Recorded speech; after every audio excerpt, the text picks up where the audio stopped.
Hello everybody. Today I'll be showing you the last portion of my Ford brochures, which in this case we'll be covering the 2006. I have a bunch of them here which are getting washed out right now, but starting us off with this Ford Focus. These do look like to be pretty nice brochures. They have a ton of pictures in them. So I'm not particularly fond of a Focus in general. This style of a Focus, I guess, was kind of okay. The one that came in after, I'm not too thrilled about. But yeah, I never... Oh, there's... You guys might recognize him. Make an appearance. He, like every time I do these videos, he has to come in and out of the room. He always sniffs the floor, which I don't understand what he's trying to sniff in there. And then he goes. So anyway, sizzling mix. It's a mix. I don't know if it's sizzling. Got a bunch of cheapo stuff, which I understand. It's a cheap car even back then, but you know, I think they could have done a little better. But you know, they were relatively popular cars. A bunch of accessories. All right, SSE, SES, ST, a bunch of different things. 5-wheel options. All right, good start, I guess. Oh, might as well cover this one. That's a little thin one, just I think 4 pages. Just a Mustang. Power may be addictive. Power, money, drugs, women, everything can be addictive. This cat is addictive. All right, really pushing on the color scheme. What is he looking at? I think he's tripping. All right, so there's that. Once again, another one of these. Life in D. All right. Somebody's going beast mode with their gauges, I guess. Okay. I've seen this picture before. A lady getting into a Fusion. What's so special about it? Don't know. All right. And that. Let's look at this Mustang. Oh, I think this is the one that I must have requested via mail-in card. Let's see. Yep, my address is in the back, so obviously they mailed it to me. All right, so we got a Ford Mustang again. All right, bunch of stuff there. A bunch of stuff here. So V6, GT, and a convertible. That's it. And then we have, oh, no, we got this shifter, which I liked, kind of like an airplane. And then we got this. Okay. And then these remaining ones. So Escape, yeah, I think I mentioned it in some of my other videos. I'm not a big fan of this style of Escape. Kind of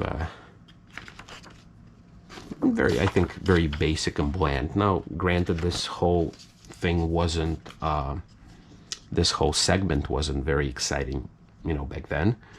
But heated seats, okay, it's nice. And they had the Mazda version of this thing as well, Tribute, I think. Yeah, you know, for all you know, these, you know, off-road, going to the beach, you have a dog, everything.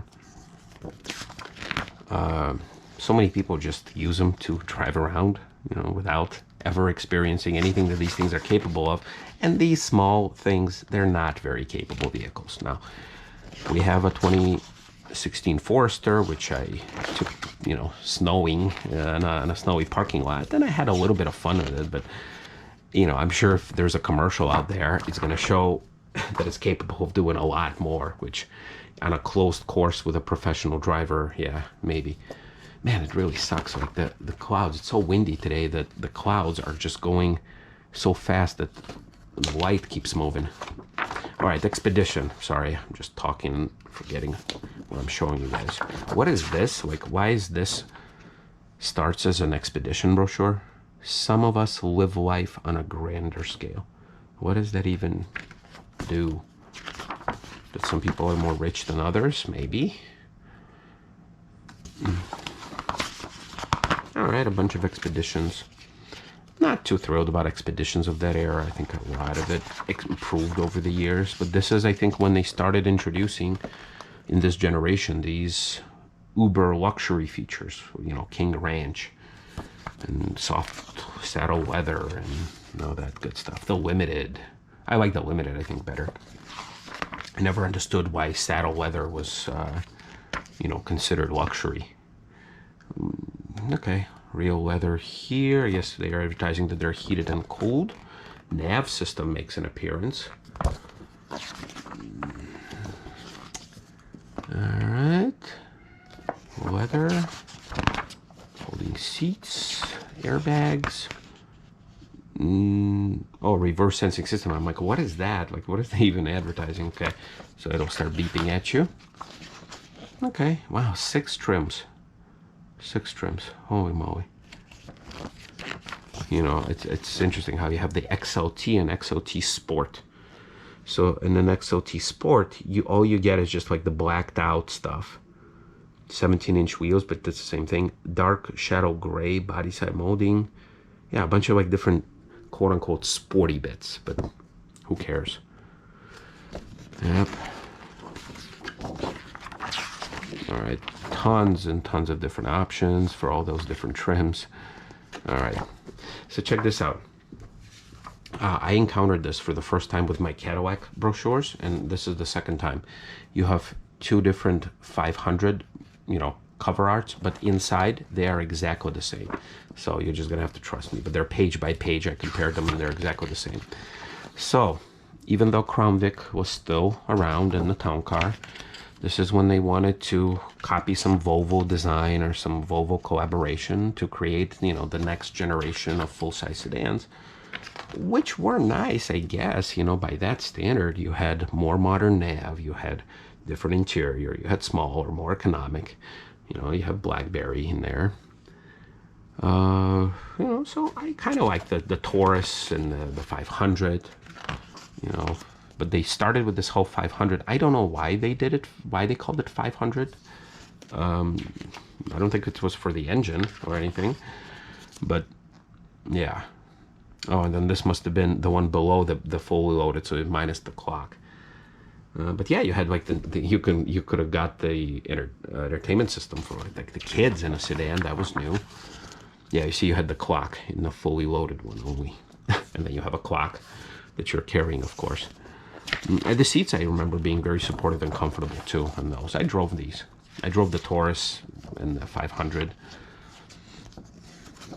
but they obviously didn't want the 500 name to stick around too much.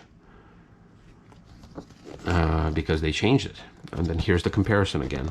You have all the different the stopping, the merging, acceleration. Apparently the 500 SE is faster than a Toyota Camry with a V6. Okay, not sure why that's important to anyone. Yep. So yeah, these were fine cars. They weren't very like exciting, but they were okay nonetheless. And then the car rental fleets had we had the SC version, the most basic ones. Yep. So there you have it. All right, now then let's wrap this up with this Fusion. Looks like at some point a business card was stapled to it. Oh my God, here we go again. We got the unfolding beast, which all washes away in the light. There you go. Alrighty. The street is your stage. Ride the raves. Okay, once again, they're getting very carried away with this. And the same picture again. Why is this picture so? Who took this picture? I mean, it's a nice figure, but I don't think it's worth sticking in every single brochure of this. And then look, is that a PSP? I think it's a PlayStation PSP or something similar. Oh, look at this phone. Look at this beauty. Alrighty. Yeah, so this is the rave. See, they went to the rave. This is their crew, and somebody parked right in front. All right, well, yeah, a lot of safety, a lot of, oh, that's nice. And then you have what, interior? Oh, SSE and SEO interiors. There you go. Bunch of colors too. All right, everybody, this wraps it up. We'll see you next time.